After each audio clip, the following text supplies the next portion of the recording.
ठीक आहे, आपण हा जीवनगाणीचा करायचंय हा निर्णय घेतला. पण प्रत्यक्षात उतरवताना कारण वाद्यवृंद ही गोष्ट अशी आहे, की हा बिझनेस काही एकट्याने करण्याचा नाही किंवा ह्याच्यामध्ये कलाकार आहेत, वाद्य वाजवणारे कलाकार आहेत, त्याच्यानंतर संयोजक म्हणजे हो. कोणीतरी होस्टिंग करणारी व्यक्ती लागते. एक पूर्णपणे आराखडा बनवावा लागतो. असं संपूर्ण सरंजाम असतो खरं हां, बघायला गेलं तर. खरंय. ह्या सगळ्यासाठी. या सगळ्यासाठी इन्व्हेस्टमेंट पण लागते. माणसं चांगली जोडावी लागतात.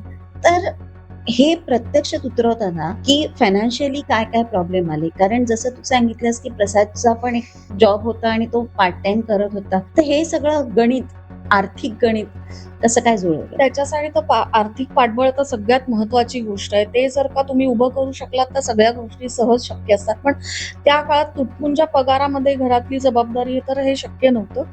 पण देवाच्या कृपेने म्हणू शकतो, की काय माणसं अशी खूप चांगली आम्हालाही भेटत गेली.